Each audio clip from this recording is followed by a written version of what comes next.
All right, for those that are willing and able, if you would, please rise, and John Paul will lead us in prayer, and then we'll have Pledge of Allegiance. Our Heavenly Father, as we come before you this evening, first to give praise to your holy name, and praise to the name of Jesus Christ, our Lord and Savior. And to thank you, Heavenly Father, for another day upon this beautiful world that thy hands created. Lord, we ask that you bless this meeting that we have here tonight, that it might be conducted in peace and harmony, and that we might be able to explain, Lord, and show that we mean this sincerely, Lord, that we're doing this for the best of the people of Martin County. And Heavenly Father, we just ask that you put a safe hedge around our workers that we have here in the county, Lord, and we ask you to bless them, Lord, and bless us with a safe trip home, the ones that have showed up here. We ask all this in the name of Jesus Christ, our Lord and Savior, and amen. Amen. I pledge Allegiance to the flag of the United States of America and to the republic for which it stands, one nation, under God, indivisible, with liberty and justice for all. All right, I'd like to call the Martin County Water District Board meeting to order. Review and consideration to approve minutes. Board members, I assume you've had an opportunity to read the board meeting minutes. Do I have a motion to approve those minutes? So moved. Got a second? All in favor? Aye. Review and consideration of financial reports. Todd? Yeah, 481, total cash in hand of $363,232.26. Total current assets of $837,897.70. Net property, plant, and equipment of $18,445,254.39. Brings your total assets to $20,672,171.72. 482, total current liabilities of $827,888.82.20. Long-term debt of $4,154,470.78. Total liabilities of $4,982,352.98. Brings the total district liabilities to $20,672,171.72. On 483, the monthly revenue, monthly budgets, operating revenue for the month was $265,853. That is $20,572 less than what was projected. Under operating expenses, $287,502, which is $41,644 more than what was budgeted to be spent. Biggest thing for that is the legal expense and repair and maintenance caps being trued up on the financials. Brings your monthly net to negative $21,649, but if you look over your year to date, your monthly net, your net is still positive. 484, you billed 3,336 customers, a total billing for 13,344,330 gallons, for total billing charges of $255,338.49. End of month receivables of $376,748.52. After total deposits of $361,569.79, and the disbursements of $159,525.63, left an available balance of $213,058.07. 485, again, total cash investments, beginning balance of $369,062.24, and after all deposits, interest fees, and payments, an ending balance of $1,751,989.89. Okay, can I get a, motion to approve treasurer's report? Second? Second. All in favor? Aye.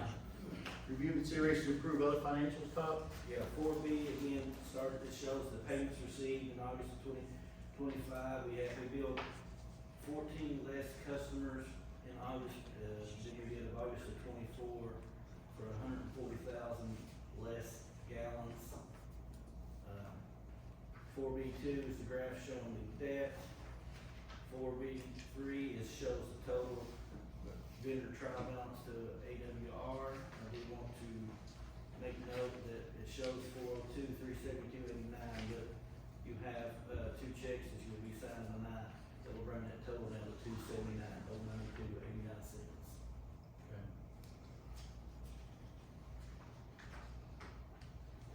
Okay. And then the bank, also, this is the first month we've included this, bank recommendation report that we had asked to be included in the. Yeah, that's very helpful, thank you, I appreciate, you incorporating that, it's good to see that information and to be able to follow back up on it, in the board packets. Should we reach out to this Kentucky Underground? That check's been outstanding for over 6 months now, and I know we've sent another check since then, so should we do a stop Yeah, I can do payment? Issue a new one just so it's off our books by the end of the year? Right.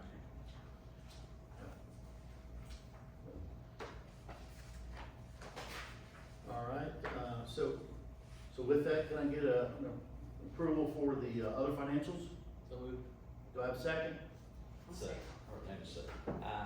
All in favor? Aye. All right. Review and consideration to approve bills. Yeah, so, I mean, the list is there in front of you, there's a lot of these that are, seems like a lot of them, but a lot of them are coming from projects that are being paid. The raw water project is from basically line 40 through 51 is all the raw water projects. And then you have, you can see Fahy is listed on here, paying for the grant application. And on the first page, sites and harbors and legal fees is a big number to stand out. Outside of that, it's pretty normal. And the board members also, earlier today, I sent you, the invoices for, Fahy on the Kentucky Waters apps. As well, we received the invoice, but it was all together, and I asked them to break the invoice out, because there has to be an invoice for water, an invoice for sanitation, and there's an invoice that would go to the physical court as well. And so that was also sent out, and I can pull those up. If you recall, the physical court, said, you know, originally, hey, it's 8 applications, $1,000 an application, that's $8,000. It was originally gonna be 4 water, 4 sanitation, and the fiscal court said, we'll pay 50% of that, or $4,000. But after that period, this board approved to go with, 6 water apps and 5 sanitation apps, so that's a total of 11,000. And so that's why I have them split out. If you look at it, you'll see there's 4,000 on, if I remember right, I think it was 3,000 on sanitation and I wanna say 4,000 on water, but I'll pull them up so I can speak to them. So on the, let me see here, that's sanitation. So while he's doing that, let me ask, Evans Hardware credit card, is that just something that you had to buy on a credit card, so we're paying a license credit card? Yeah, it's just a bill back for that item that was charged at Evans. Okay. Cause you don't no longer have a charge account on Evans on the water side, just on the sanitation side. Cause back during your order, it was agreed to shut down Evans, remember, we don't use them, but if we have to, that's the way we go. If we have to buy something there, that's the way it's purchased now. Yeah. But didn't they say that we can buy from Evans now? Ooh, they lifted the reporting order. Oh. They have not closed that order, they modified the order to where we didn't have to do quarterly reports anymore. Yeah, how we purchase something now, also if it's something that we need, an emergency situation, or if it's something that if we price it out and they still are cheaper, we will go with them. But you bring up a good point, Dustin's, and we'll get to this on the legal side, Dustin is working on, a motion to close those orders. And so we'll get into that a little bit later in the meeting, because, that takes on a whole myriad of talking points. But on the water side, it's 4,000, and on the sanitation side, remind me, it's 3,000. That's the FAHI that I'm asking the board to approve. I sent those out to the board earlier today. And I also copied Helen and Todd on those as well. And so with that, do we have any other questions specific to the, Also, the bell invoice. yes, thank you for reminding me. Bell, I sent out to the board, Bell's invoice for the emergency generator, work. Now, if you all remember, we approve the invoice, and then we send it, then what we do is we pay it out of our account, and then we send Big Sandy Ad a copy of the invoice and a copy of the check. And then Big Sandy Ad then administers that to FEMA, and then FEMA reimburses us, and that's how that all works. But let me pull up that invoice too. 'Cause I just received it today. And, $40,815.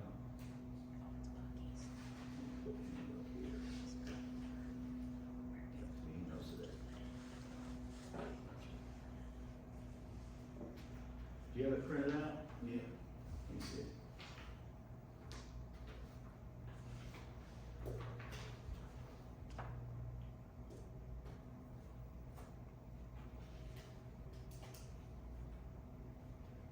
Yeah.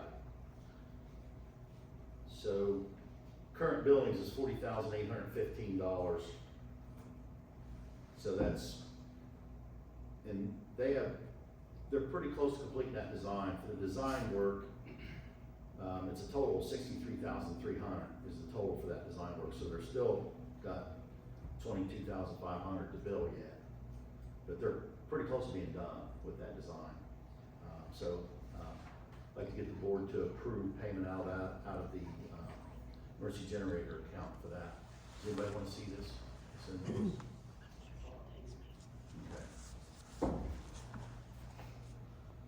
All right, so with that, we're reviewing and approving. Do I have a motion to review and to approve the invoices to include those in the packet plus FAHI's, Kentucky W Waters invoice and Bell Engineering's emergency generator invoice? So moved. Do I have a second? Second. All in favor? Aye. Okay, thank you. So that covers the invoices. Next is legal. Dustin? Got a number of items this evening.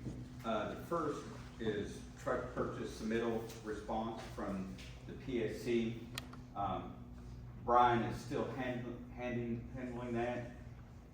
He says at this point there's no action, that the ball is in the PSC court. The second item is the motion to close the PSC order. I've started taking a look at the various orders, and I've looked at your notes on it, and so that's on my list of things to give attention to, and I understand that's probably a high priority. Yeah. The next is a motion to approve tariff revisions. Brian sent me that information this week, and you sent me information on it as well, Tim, so I just need to go through that and review what needs to be done to submit it to the PSC and start the approval process by the PSC. Mm-hmm. And so Todd, have you given Brian everything? I've given every one of the justifications besides the one for the Water? water rate. Water rate. And that one's a little bit more complicated than the other justification forms, because you have to go in and you have to pull out all the data, but I should have it to you. I'll send it over. So do me a favor, now that he's the lead, send it to him and then CC Brian in case he has a question. Questions back to Brian, Brian's aware of it. Will do. Okay. And when you gonna be able to do that? I'll try to have it by Thursday. Thursday, okay. Thank you. The next one is easement for turkey tank project, and it's my understanding Brian is still working on that as well. He says that he sent letters to the people that he thought were the owners by inheritance to the addresses that he could locate as of September 12th, and to date, he's not had any response. Okay, so I wanna back up just for a minute, and it's more for the audience and the board. On the PSE motion to approve tariff revisions, there's no revisions take effect until several things happen. One is PSE has to approve them. Then there has to be a posting. And then after the posting satisfies the time limit, then there's to go into effect. So there'll be plenty of notice and plenty of information out to the public. And again, this does not impact the water rates. It only impacts the non-reoccurring charges and the water loss charge. But I just wanted to remind folks on that. And then specific to Turkey Tank project, that is a construction easement. But the way the rules are is we can't get permitting until we have that easement. So is this a different location than where the existing tank is? That's where the existing tank is, but they wanna set a temporary tank just adjacent to it, but that puts it on someone's property, obviously. And we've gotta get a temporary, a construction easement, what they call it, for that. The biggest problem Brian's having is, and this statement's true on several easements we're trying to get, is the properties have went into airship, and it's just trying to figure out who to reach out to. But Brian's working through all that, and I think I already spoke to the board previously about utilizing Brian specific for easements and local issues where he has inherent knowledge on who to go to and what to do. So Brian's handling those aspects of the board's business. Okay. I'm sorry, Dustin, go ahead. No problem at all. The next one is similar, property purchase for the RWI emergency generator. I think you may have even covered this at a previous meeting. He says that he spoke to the person who, according to the PVA map, owned the property, but that individual doesn't think they actually own it. And then after comparing the deed to the PVA map, Brian believes that the PVA map is incorrect and an adjoining owner owns the location, or it is possible they each own part of it. He's reached out to the adjoining owner, and he plans to reach out to the adjoining owner, and that's as far as he's gotten on that. Yeah, so on this, through the design process for the emergency generators, it was gonna cost a lot of money to build a platform that was out of the floodplain on the water district's property. And in fact, we could probably save in excess of $200,000 by moving it across the road. So it'd be across the road from the control building. And so we're trying to identify who the owners are so that we can purchase a small piece of property to set that generator set there for the raw water intake. And that's what this is about, is trying to figure out who owns it. But it's certainly in the district's best interest to not put the generator set down there in the flood zone, because it's just gonna cost so much, because the FEMA would require us to build it up out of the flood. And it's expensive to do that. So that's what's going on there, specific to this line item. All right, Dustin. Okay. The next item is the Cold Water Project Engineer of Record status. And I know Tim has had a lot of correspondence with Eric Ratliff at Big Sandy Ad, trying to get this issue resolved. I don't know how far back you want me to go, but there's been issues of how the engineer should be solicited and who was gonna do procurement, and Big Sandy Ad just is not cooperating on that. So we've been trying to get more information about what their requirements are from HUD, who is the funding agency, on that project. I reached out to their attorney, Bill Hickman, to try to get some of that information because we weren't having any luck going through Eric Ratliff. I talked with Mr. Hickman and sent him an email, and I've not had any response. So today I've prepared an Open Records Act request. I sent Tim a draft of that to look at so we can try to get the documents we need that way to see if they're going about this appropriately. Yeah, so, and basically, Big Sandy Ad and Martin County Water District has an agreement. And what the agreement says, and I'm supposed to put it in simple terms, is it basically says, Big Sandy Ad, you do the procurement, but you do it at the request of the beneficiary. In this case, we're the beneficiary. And the engineer of record is at the approval of the beneficiary. So what originally tried to do, if this board remembers, for Coldwater, this board approved Prime AE as the engineer of record for this project. We went through a solicitation process, which meets 2 CFR 200 requirements. And Big Sandy Ad does not want to acknowledge that solicitation. So if we go back to the 2021 solicitation, for which Eric Ratliff, under the Pike County Executive Judge's letterhead, not Big Sandy Ad, did that solicitation. Prime AE provided an SOQ for that. They were scored. And if those of you that were on the board will remember, there was a firm that scored the highest, and the board couldn't negotiate a contract with them, so they were dropped, and then Bell Engineering was second, and that's how Bell got selected. That was back in 2021. Martin County Water District does not have an agreement with Bell Engineering on the Coldwater project. There is no agreement. If there were, we would honor, but there's not. And so in my letter, which I sent to all the board members, in my letter I said you could either honor the solicitation you did in 2021, or you could honor the solicitation we did in 2025. But either way, the board selected Prime AE, so move forward with Prime AE, and Big Sandy Ad has, to date, rejected that position. So the next step for us is a FOIA request.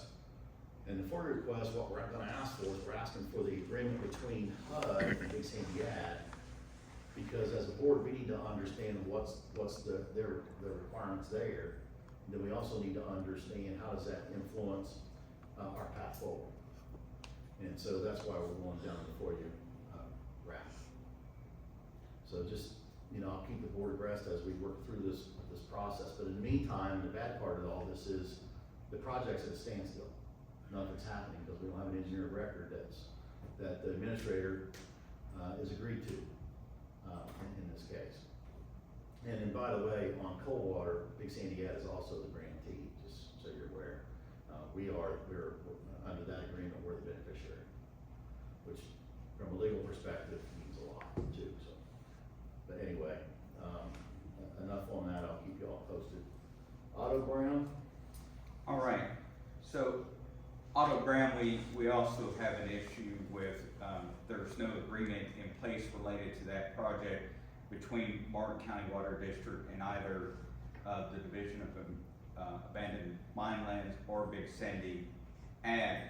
The agreement that is in place on that project is simply between AML and Big Sandy Ad. Big Sandy Ad is basically listed as a contractor, but if you look at the documents in place, the specs for the project, which go back to 2018, there's a contract in there which is not signed off on by any parties, but it was clear they were going to treat Big Sandy Ad as the owner.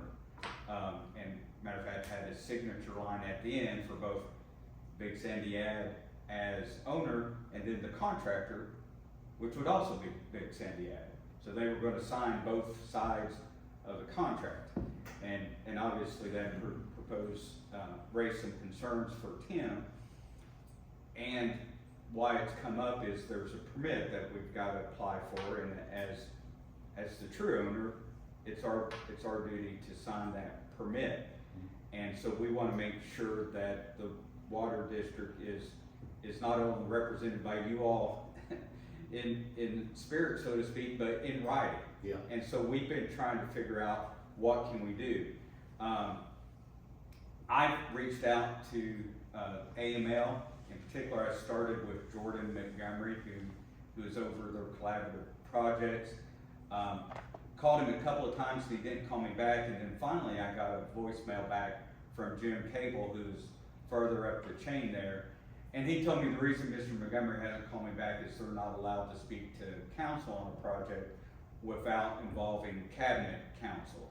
And he has told me that cabinet council will get in touch with me. And the goal here is to get a contract in place of some form which recognizes the water district's rights in this project. Yeah. So the board's fully aware, a couple of things transpired there. First off, I was sent a letter from Bell Engineering that basically said that Martin County Water District agreed to the full specs and drawings set. And of course, I read the drawing sets and I read this full specs, 586 pages. And the specs basically say that Big Sandy is the owner. And of course, I refuse to sign that because they're not the owner. They don't own anything in Martin County that I'm aware of. And then secondly, they sent me a permit application to sign, and I refused to sign that as well because basically I'm signing that permit application as the owner. But contractually, we're not recognized, this Martin County Water District is not recognized as the owner. So they've got to get their contracts lined out so we're protected. And right now, we're not. I wonder how often this happens. Well, you know, It happened on raw water intake, except, the same thing happened on raw water intake, except Big Sandy had an agreement with Martin County Water District on that project. But on this one, we don't have anything. yeah. You know, I wasn't involved back in 2018 when this project was kind of getting its legs underneath it, and some of y'all may know more about it, but that was the time period when the state was stepping in more with this district. And at least on paper, it just looks like they pushed you all to the side. And that they were gonna go forward with Big Sandy Ag without any actual member of the water district signing off on it. Did Mr. Cable indicate if this was atypical or? I've not gotten to talk to him yet. Okay. Because of no council. Yeah, I didn't actually get to speak with him. He left me a voicemail, but even if I'd answered his call, I think he would have said the same thing. I can't talk to you about it. I've got to have counsel available too, which is fine. So hopefully they'll do that shortly. Now, the Otto Brown project, just so the board's aware, unlike the Coldwater project, the Otto Brown project is probably 95 to 97% complete. The design is, I've been through the design drawings 3 times. And those revisions and markups have been made. I've been through the spec book twice. None of those changes have been made that I've asked for, and specifically what we're asking for is Big Sandy Ad is the administrator and Martin County Water District is the owner, and we sign those documents as such. But the project right now, Otto Brown, is at a halt until we can get this contractually worked out. But anyways. The next item is master service agreement legal review, and you sent that to me the other day. I just haven't had time to look at it yet. Yeah, I loaded Dustin up this weekend with a lot of stuff, so he could get up to speed. I think you met with Brian on Friday and did the transition. I met with Brian the previous Friday. Then you and I met last Friday, and both sessions were really helpful, and there's a lot to do, so. Okay. Now, the board remembers those master service agreements are important so that the district can directly contract with contractors that'll be performing work in the field. That's why that's so important. Okay. The last item I have is status of legal review of the insurance solicitation, and I did look at those forms that you submitted to me, and they looked in order. Okay. All right, so the next step will be for us to get with AWR to get those posted. This time though, Todd, and please don't take this the wrong way, but I want copies of the postings for both Mountain Citizen and, so make the newspaper send you back a copy of the posting. I'd like to have those for the record. And then also, we're probably gonna talk about where we're gonna wanna post it because, or I think it'd be good to provide them a list or a list, of folks that, you know, if you have time to reach out. So for example, reach out to who we have insurance through now, Cincinnati Insurance, right? That's one. There might be others that we'll wanna reach out to so we can target some folks too. Let them know, hey, we're posting this RFQ, so on. I think just posting the Mountain Citizen by itself, I don't think is gonna be sufficient. I think we're gonna have to post it in other papers. We're also gonna have to reach out to folks and let them know. I bet we could share it on that rural water, the Kentucky Rural Water website, they have postings on their website. That'd be good too. Yeah, just let me know whoever you want to get it to, we'll make sure we get it to.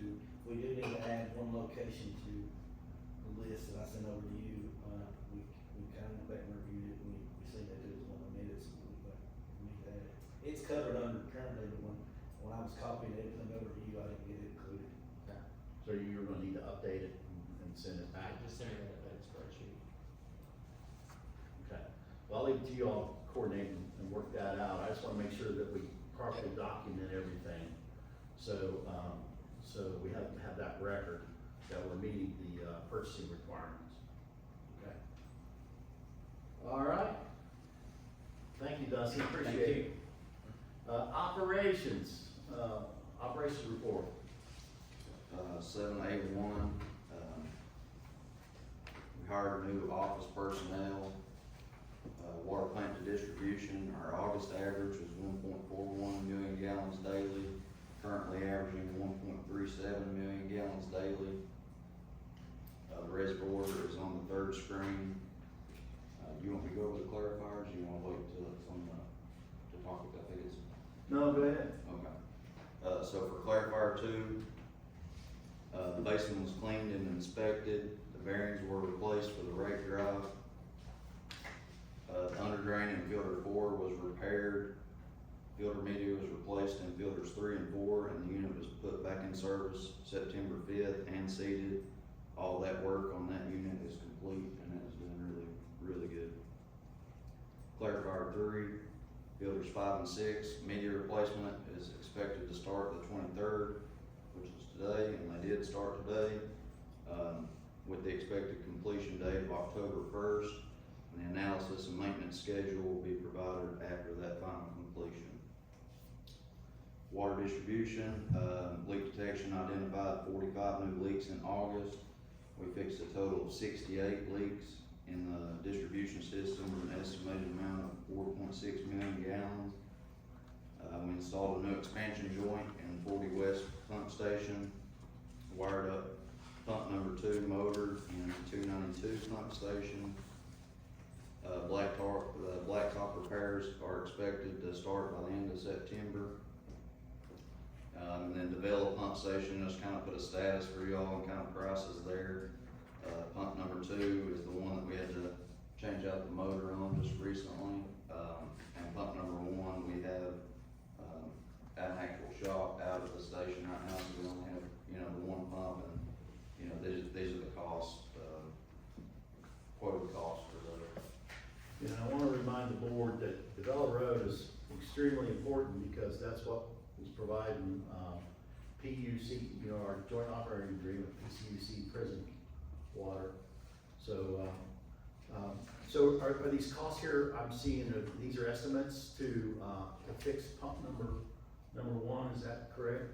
Yeah, the turbine pump reman, that's essentially just taking the shell of the pump body and completely sandblasting and recoating that with a brand new pump inside and all new seals and everything, bearings and all that. And then you've got the option of, reman 75 horsepower motor for $5,500 versus the new 75 horsepower motor at $10,000.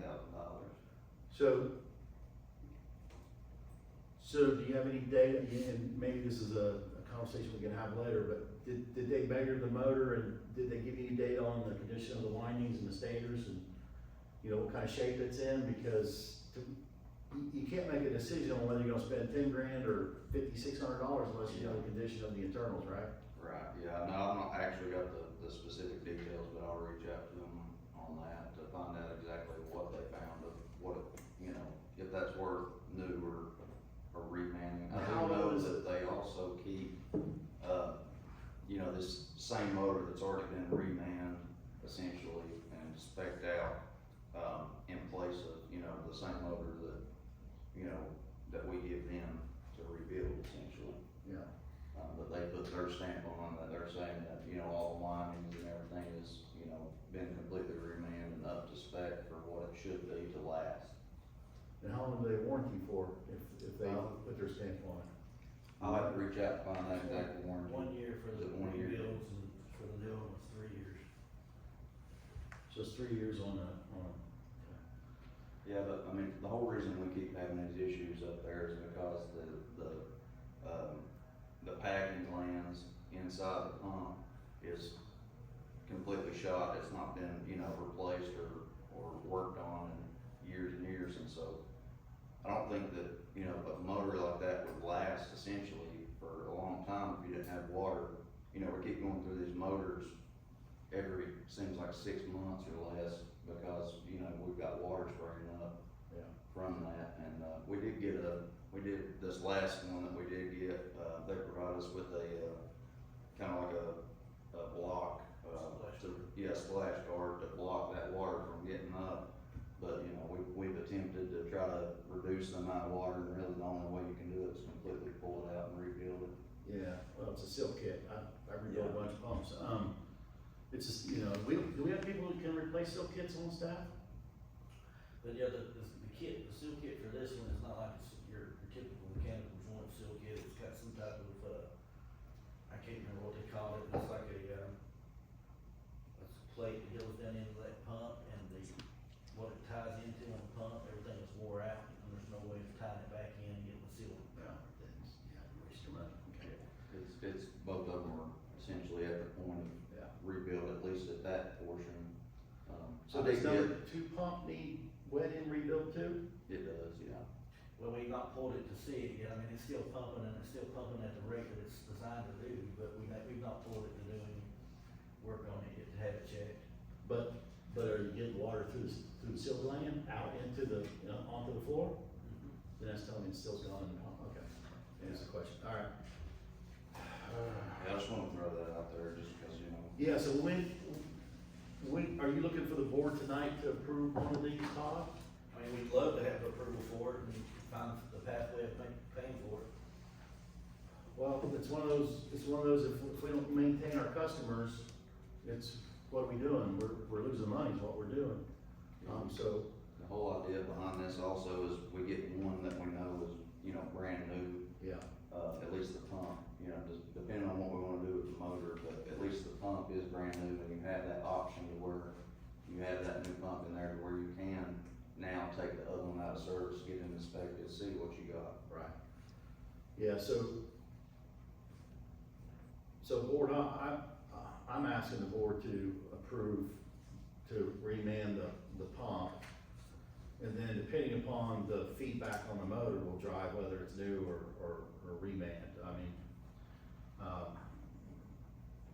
to me, $4,500 difference between a new motor and a remand motor. I know it's $4,500, but 1 year versus 3 years, I'd rather have new if it was me. But also keep in mind that we're generating what, $31,000 to $38,000 a month off of. I think it was 34,000, and one I think we just closed out was 32,000. So, And that was during the period of time that we had the pump, you know, out of service to. We had it out of service for 3 days during that $32,000 month. right, Will the 3-year warranty pay for itself for that $4,500? exactly. That's, I think the typical life expectancy out of something like that, I mean, I've been, you know, dealing with those type of motors, you know, for a long time, and that's nothing for them to last somewhere between 10 and 20 years, as long as you're servicing and maintaining them, and they're not, you know, getting water sprayed on them constantly. Right. We're kind of throwing money on these motors, you know. yeah, you need to go after the root cause. Yeah. That's the pump. Okay. So do I have a motion to approve pump number one, repair pump and replace motor? I'll make a motion. Do I have a second? I'll second. All in favor? Aye. Thank you. 7A2 is your, treated water to distribution, chart.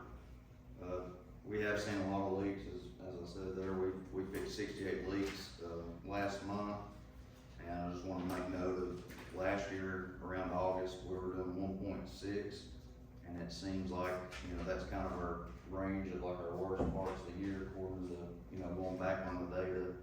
And as you can tell, we went through September, October, and then by November was our lowest number. So hopefully we can get a chance to really deep dive into some of these places and get these numbers back down, over the next couple of months.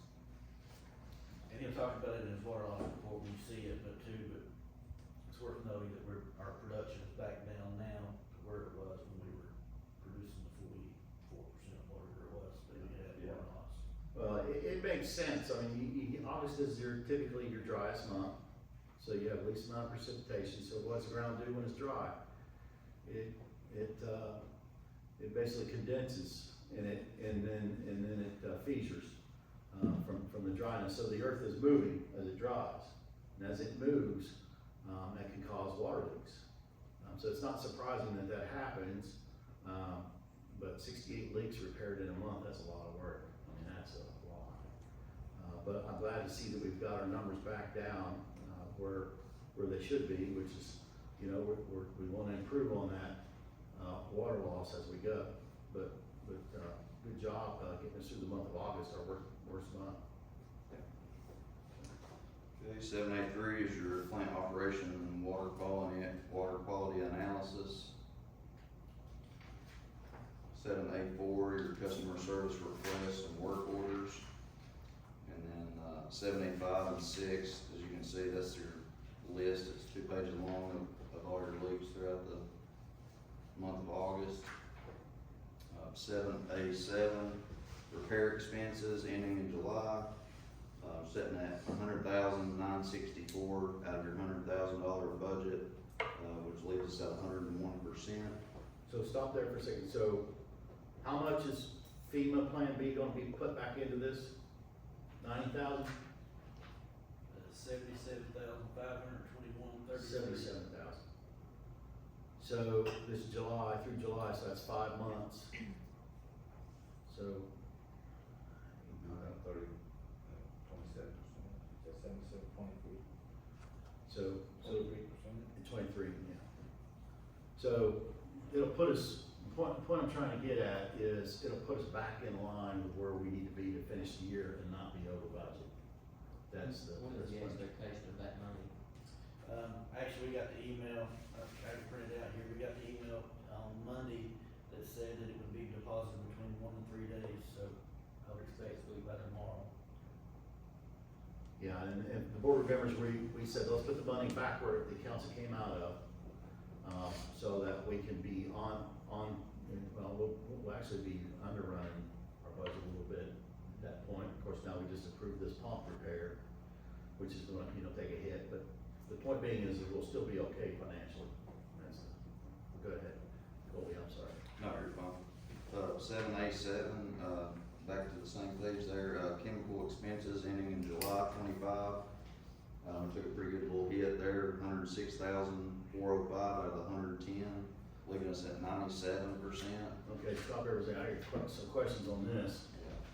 This 106,405, I know it says through July, but I'm assuming we bought chemicals and that chemicals is gonna last us longer than August. Is that statement true? Yes, and also, one thing to note too is during the groundwater event, we purchased extra chemicals, we got it on hand to make sure that we had everything we needed to combat anything that our tar test was showing during that time. So I don't expect to see that number keep increase at the percentage you would think because of that. And also, because we've got clarifier 2 back and working and the rate is working, we was able to lower our chemical fee to that. We're probably on about 50% on some chemicals still.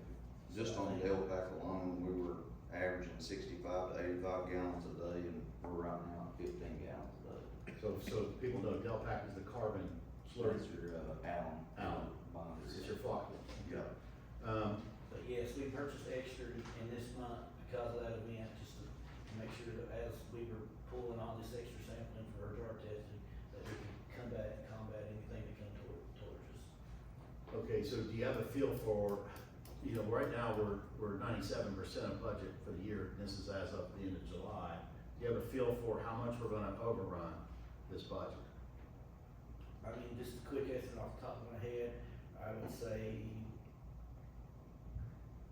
25 to 30,000. 25, 30.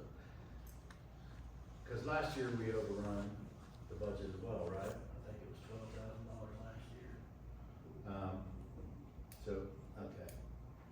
All right, we just need to keep that in mind, as we go, because, what this does is this impacts us at the end of the year, how much carries over that we have to pay you next year, right? Correct. And that's why It just shows up, whatever the overage is, would be included in the last invoice of the year. So the repair of clarifier two reduced our need for chemicals. Correct. Will the repair of clarifier three further reduce that? The only thing that it might do is help because we're changing the filter medium, we might get longer run times, but the actual repair of clarifier two, where we wasn't able to build a sludge blanket, we was having to overfeed in that clarifier to make sure that we were getting settability. Yeah.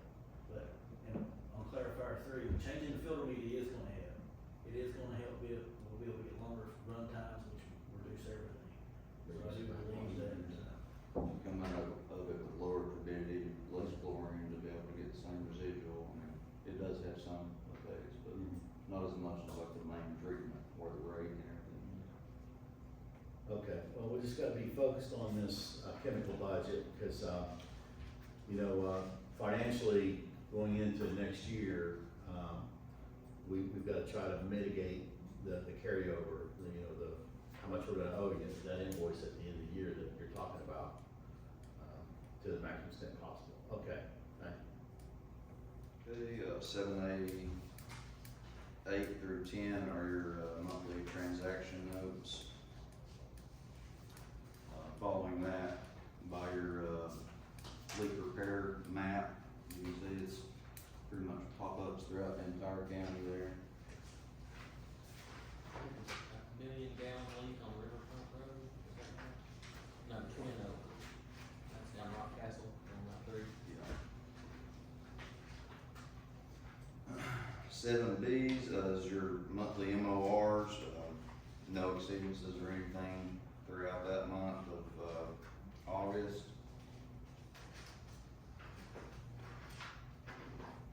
And following that, 7C1 is your water loss report, coming in at 56.56%. Like I mentioned about the chart, you know, we already kind of spoke on that, but, Was this increase of 10% related to the flushing we had to do for the groundwater event, or is that post groundwater? that's post. this is due to the amount of leaks, like I said, The 68 leaks. Yeah. And We already also, said one that thing that recently. it showed early in the report on the MOR, and it also shows it on this monthly loss report, that the line break number, which is 4,629,000, that is an estimate based off the time that we actually see the leak. Now, that could leak for days or Before something we before find we it. respond, Yeah. and that number is not calculated into this. So known water loss is actually better than this number, because we knew it was coming, we knew it was happening, we just couldn't record it that way. Yeah, and so, you know, I'm prayerful that next month, when we look at this, we'll be back down in the 45-46% range. I think we should be based off of what I see our current production rates at, right? Yeah, that and, you know, just looking at last year's, how we kind of went into the, you know, November, December, reducing quite a bit. We're hoping to, you know, have that same progress or hopefully even better this year. Yeah. We're already setting 200,000 a day less than we were last year at this time, so. 7D1 through, 7D8 are your, leak adjustments.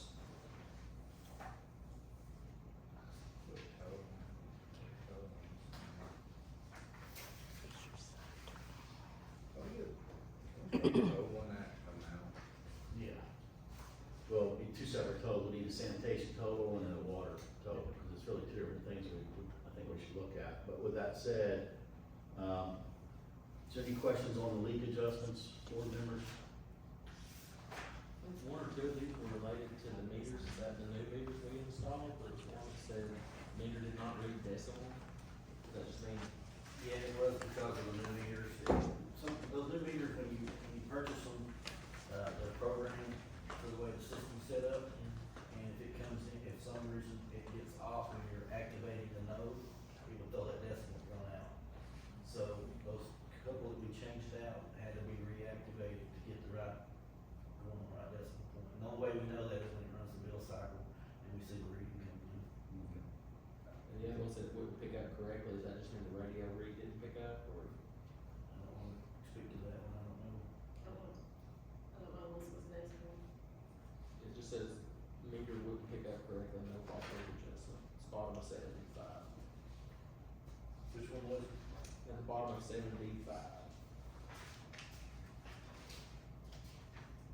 Yeah, that was a decimal issue. Same thing. I was gonna say, as far as I know, that's the only issue that we Yeah, had. it was. We probably just need to do consistency with those sections. And we returned those meters and they're replaced at, Okay, do I have a motion to approve the leak adjustment? So moved.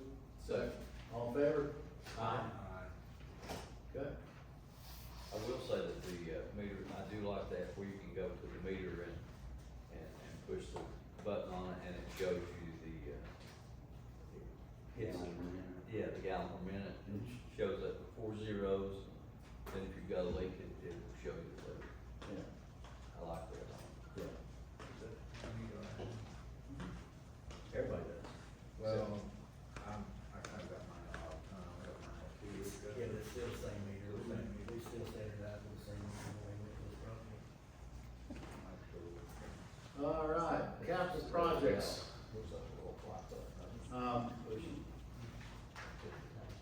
Board members, I sent out, an updated schedule with all the board members on capital projects.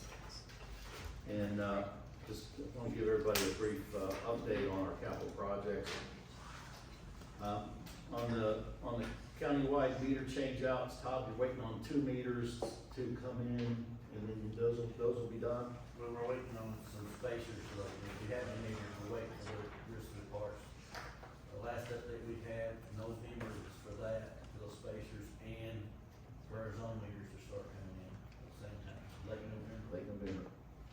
Okay.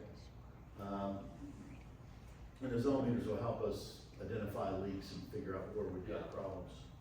That's something we've been behind on for a while. And of course, all this is gonna be done within the $2 million budget that we have. Oh, yeah, there's gonna be money available left over, I think I provided that meeting or two ago, but I'm Yeah. thinking off the top of my head, like $300,000 or something that we won't be able to use to replace meter boxes and shut-offs. That was not done as we went through the project. Okay. Turkey tank rehab, that, as the board's aware, the design is pretty much done, we're just working through that construction easement. The Middle Fork Auto Ground Booster Station, that right there is, on hold until, we resolve no agreement with the district between the ad, and or, AML. Lead service line inventory, Todd, when are we expecting something back from the state?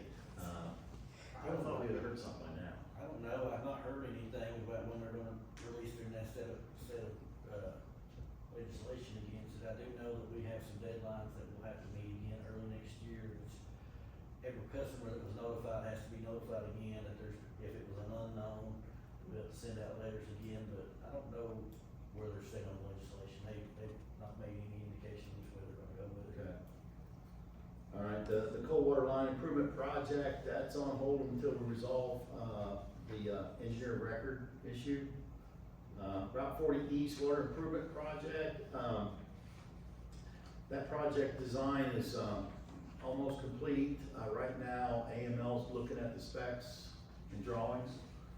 They should finish that here in, next week or two.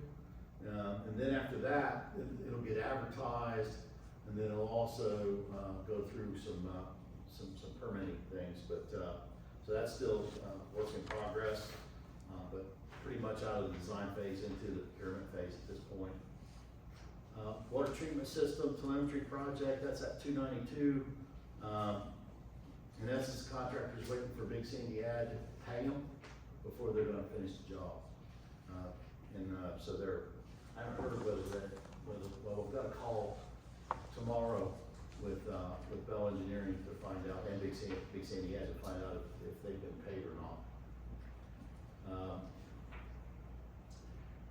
But that's the administrator's responsibility to pay them.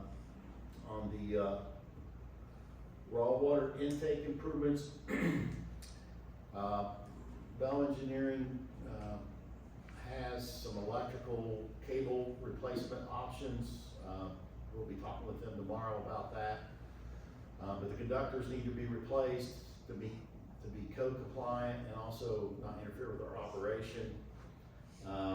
Once the conductors are replaced, then they can do commissioning on the 600 horsepower pump, which is out there now. They also need to, Shoemaker's gotta come back and put the 400 horsepower motor and coupling on where the 300 horsepower is now, and also test that, pump. But they can't do anything until the electrical's finished, and that's what's holding that up right now. I think we're looking at 4 more weeks easy before all that gets done. And that's assuming the electrical gets done in the next week or two, and that's all driven by Big Sandy Ad. So in the meantime, we're still renting pump, we're still buying diesel, and we're still incurring damages.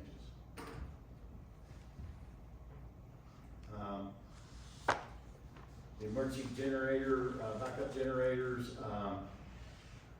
on that particular project, the POP, it runs out 27 September of 2025. I wrote a letter to, and requested a POP extension and sent that letter on September the 19th. I got a letter back today that they agreed with the POP extension. The problem with their letter is they said they extended it to September 27th, 2025, which is what the POP was. So I sent an email and said, please revise the letter, extend it. So I think they're on board with extending it. It's just a matter of them getting the right dates. And so, but once they extend it, then we'll turn that project back on, because I had Big Sandy Ad, or not Big Sandy Ad, Bell Engineering stop. So we didn't incur cost after September 27th as we do. If it's after the POP, we're on the hook for it, FEMA's not. Now, if everybody remembers, this is all done under the CACO loan, right? That we're paying interest only on right now. So, it's important that we get all this, worked out. But I can tell you the design is almost done. Also, under the emergency generator project, I did a separate letter yesterday asking for a, scope change. What the scope change simply is this, is that, currently, the FEMA grant is for 40 East, 40 West, and raw water intake fixed base generators. But we've got, about 12 or 13 more booster stations? 13 more booster stations that won't have any emergency power. So we said, now that we're gonna have a savings of moving the generator across the road, we can take that money, buy a portable generator, have those stations set up for a portable generator. We can go out and plug it in and be able to provide water to our tanks so people can have service during power outages. And so I crafted a letter and sent that to Kentucky Emergency Management, which they'll send on to FEMA, requesting that scope change. So hopefully they'll approve that. And I told them we're not asking for more money, we're just asking for a scope change so that we can be reimbursed for that. Old Highway 3 water line replacement. There's gonna be an action, I'll get ahead of myself, but the board needs to approve to set that account up. Then once that account's set up for Old Highway 3, all the board members will need to go in and sign that. And then there's some paperwork that we'll need to fill out for that account set up. for AML. Then once that's done, AML will enter into an agreement with, Fahi. And then also at that time, the board's already approved for Prime AE to be the engineer of record for that project. We'll execute an agreement, PSA, between County Water District and Prime AE. And then they'll get started on the design for that project. The master plan, we're just waiting for, DLG to approve our, application, which I would think would probably be next month, I'm guessing, October, I think, is when they're, Fiscal year started over in July, so. you know. So I'm expecting any time, but as soon as that happens, then, I'll come before the board and ask for an approval to get an engineer, approved for that. Right now, there is no engineer approved for the master plan, that's why there's a TBD on that item. So that's the, projects, a lot going on, a lot of different stages, and more to come. And on the SIP, board members, I have not had time to update the SIP that's in the package. It's the July 28th.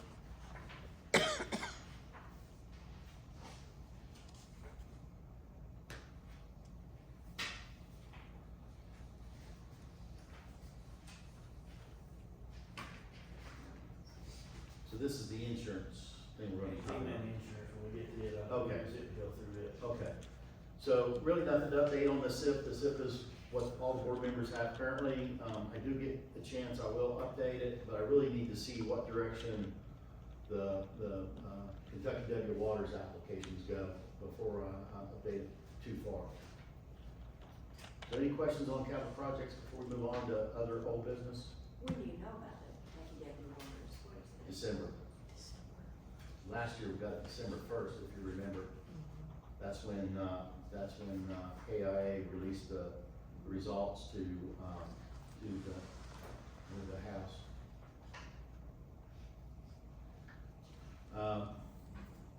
Okay, so other old business, AWR provide master meter delivery and construction schedule. I think you've already talked Yeah, we about that. touched on that one.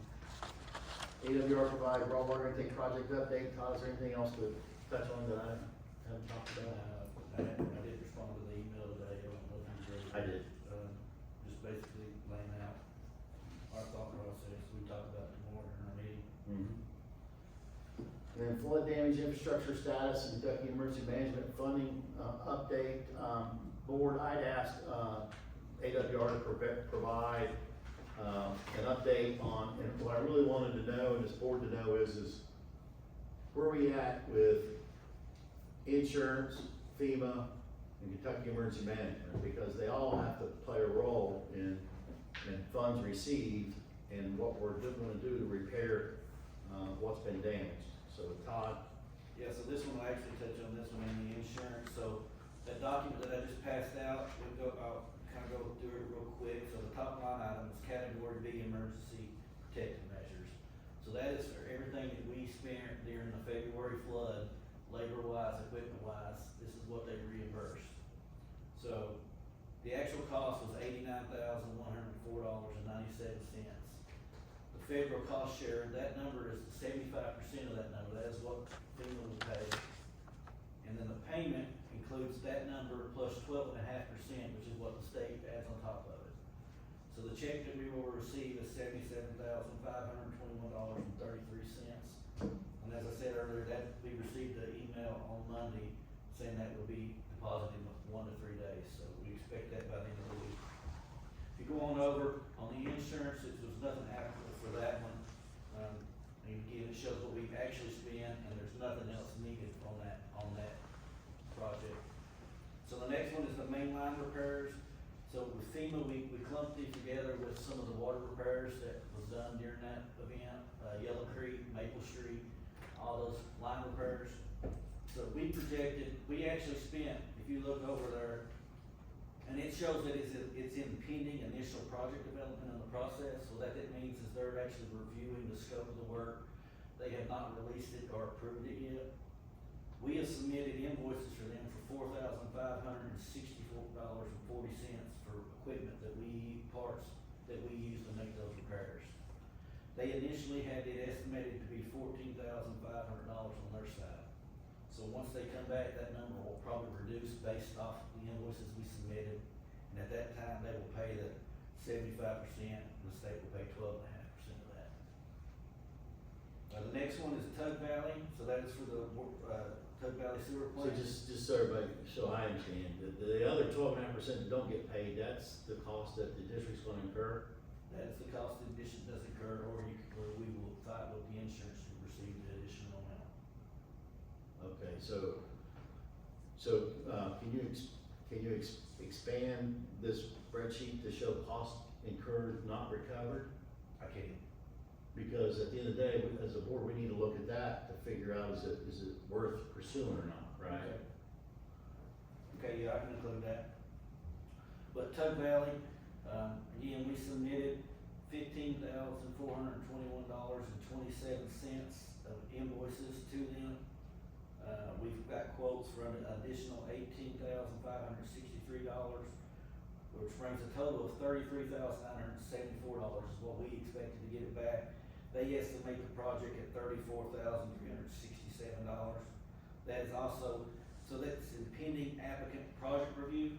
So what that step is right now, they've agreed to the price, and they're wanting us to sign the scope, and then at that point, they will obligate that money. You know, a while back, you all voted to have me as where I could sign those documents, but you all still had to approve them. Yeah. So that amount will need to be approved by the board, and once it is, then I will sign the documents and it will be obligated.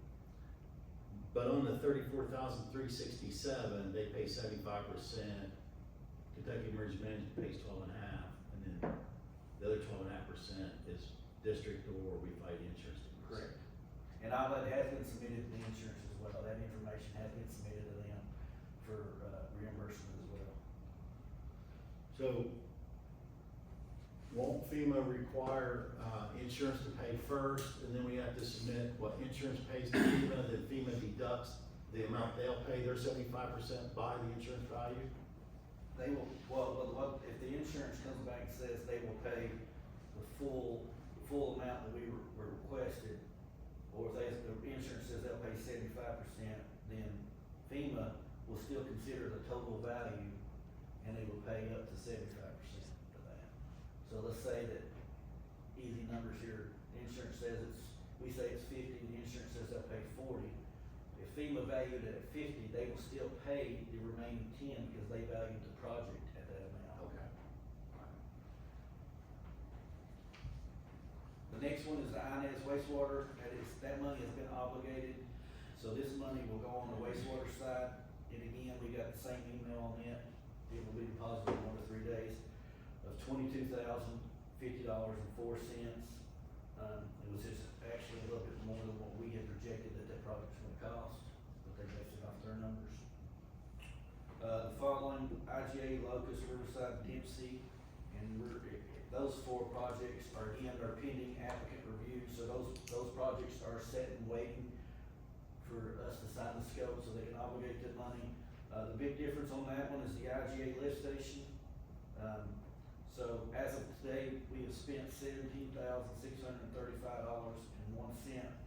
on that side, and that is for all the pump rentals since that station's been down. We've had a diesel pump in there.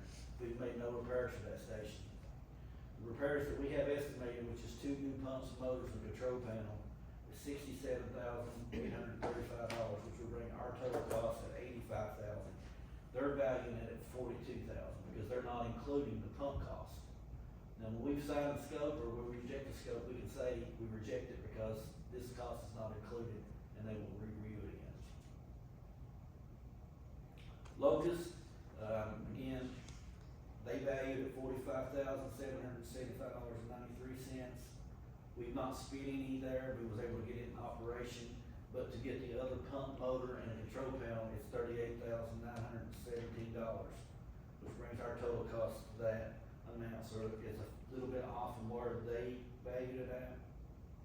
Riverside, we we have spent $7,720.11, that's a new pump, submersible pump. We do know we need another submersible pump for that location and a check valve, which is another $8,163. Which brings our total to $15,883, and they have that project valued at $45,775. Riverside Duplex Station, they have it valued at $15,711.62.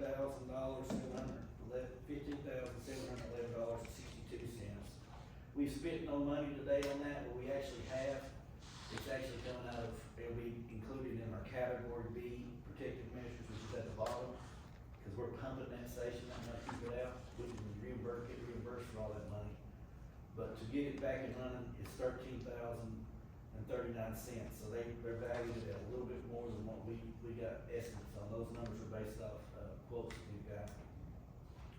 292 pump station, we have, spent $7,892.07, that was a new pump and motor we put in there, that we purchased during the flood, because we knew it was submerged. We do need another one for that station, that's the reason we say we need another, that exact same amount. They have it valued at $17,609.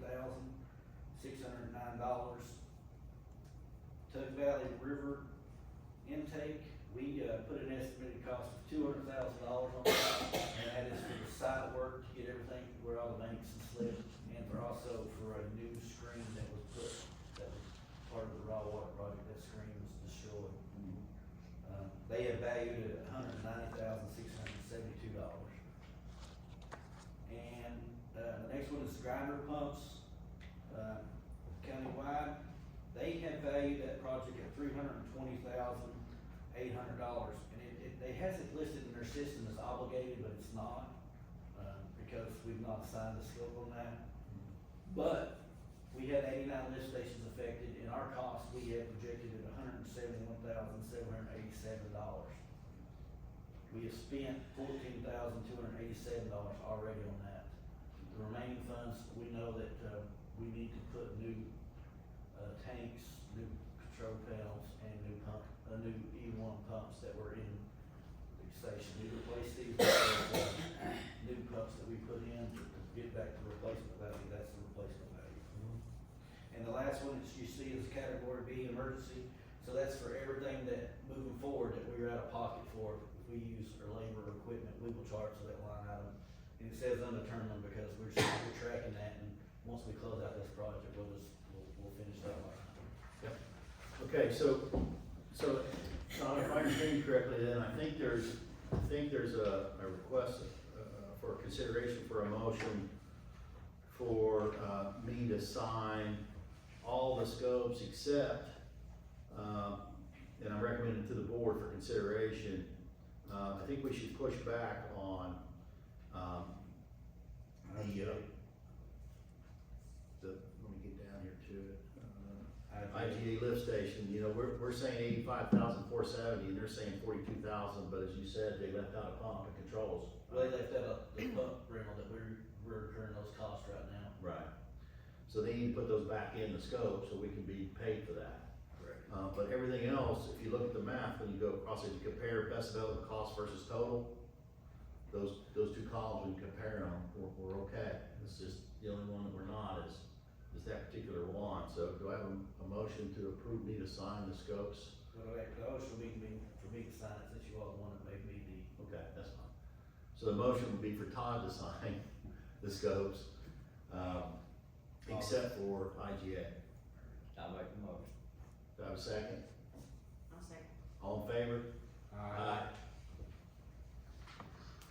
Okay, thank you. I know it was a long-winded process to get through that, but it was important that we know where we're at in this process. And then Todd, if you don't mind, the next regular board meeting, update this to show us the insurance piece of that and what we're doing as far with the insurance. Yeah, on top of the insurance, we are still going through with the professional liability insurance. We're fighting that. Do have a call with them tomorrow, so, I'll be able to give a better update then, hopefully. Okay, good. Okay, so that's the, insurance claim. Chairman provide, Fahey, DLGR, Kentucky W Waters applications updates. I spoke with KIA, and they have no, questions, concerns, and have no requests of us on our applications. The word I've gotten so far is everything looks good, but at the end of the day, what does that mean? We won't know until we see the scores. And I have not heard from, DLG on the ARC application, so I don't know where it stands, to be honest with you. Chairman, update the board on the building office lease agreement status. I can tell you that, the Martin County Economic Development Authority is not interested in leasing, the business center space to us. I talked to them about the business center. They offered up the, public or the old library. The problem with the old library is it really is not conducive to our operation. Would require a lot more. And so one of the paths that I'm going down now is I'm talking to Fahey about, are there any grant dollars out there where we could get a grant to build our own, shop, office, and not have a payment at all, no lease payment. And so I'm exploring that, because if you look at our financials, we would be better off if we had a facility that we didn't owe any money on, or we weren't paying any lease dollars on. And so there'll be more to come on that. In the meantime, we're still month to month on everything. And so I'm hopeful that we can just stay month to month until we figure out what direction to go. And so I'll be updating the board as we go on if there is, I think I've got a call. I'm trying to schedule a call with Fahey on Monday to talk about this and some other things that they're looking at for us. Okay, so, Todd, AWR update the board on the status of clarifier number 2 repair and filters 3 and 4 media replacement. I know we talked about that some already. Yeah, so, Kobe mentioned earlier, they were on site today, they were slicking out the filter medias on 5 and 6, prepping it for them to come in and put the new in. They're gonna be here Monday, and Monday and Tuesday, Monday they're gonna have it complete, Tuesday it'll be disaffected with plans of going back in service on Wednesday. So they don't have all the media out yet, so we don't know the condition of the interior walls. Well, they were still sucking as we was coming in the door, but there's no one that's went down and inspected it yet. Okay, that's my concern, is what does the interior look like? So let's be prayerful that it looks good and we won't have any issues there. And also board, I've asked S4, who does this, to provide us with a report on filter media consumption, maintenance schedule requirement based on our water quality coming in, because we need to get these filters on a maintenance schedule and not, waiting 18 years to figure out we need to change filters, media. Okay? AWR update board on website content update, board secretary and treasurer support AWR website content update. As I understand, no progress has been made on that yet. We haven't done anything on our end, and I don't know if we didn't hear from anybody yet, so I didn't know. I'd say it's all timing issues. Yeah. Well, I'll ask that, board members please, schedule some time to work on that. And also, I've asked AWR to take a look at what it would cost for us to get a new host that can actually, do more as far as the website's concerned. Where we can post more information, for our ratepayers. We can post these meetings, we can do a lot of things with the website. And it's a great form of information for the public. All right, so I'll leave it to the board members to work with AWR on that. Chairman of the board on building lease status, building operations, already talked about that.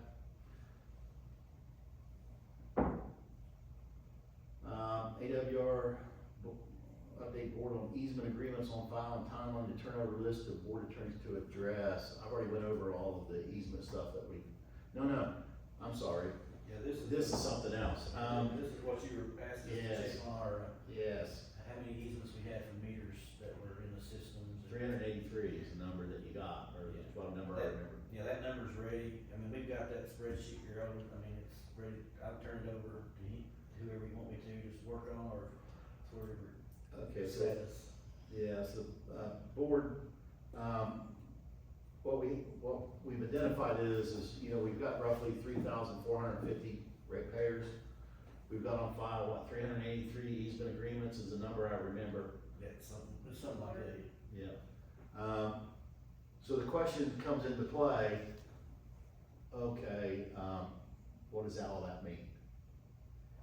And so, without easement agreements, you get into some potential issues.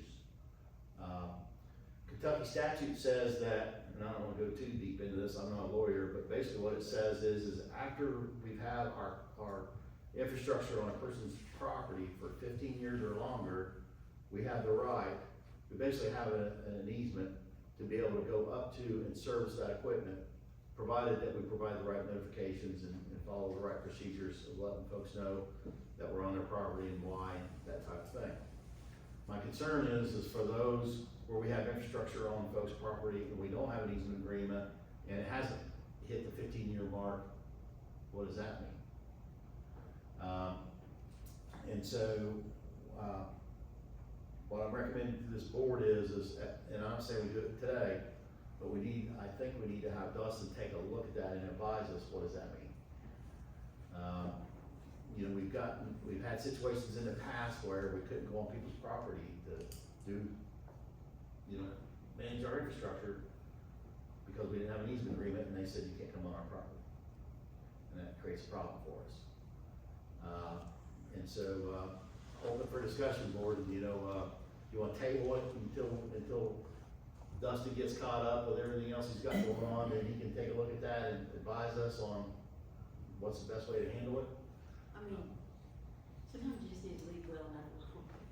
I mean, you got one person maybe who has quarreled with you, but we have 350 homes that are like, yeah, you can check my meter, you know, and so we might wanna table that, we've got so much on our hands right now. I'm all for tabling it. I just want the board to be aware of the situation. I'm wondering who the 383 are. I'm one of them.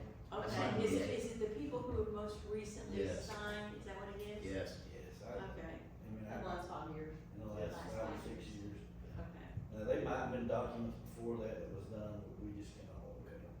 right. Yeah. Okay.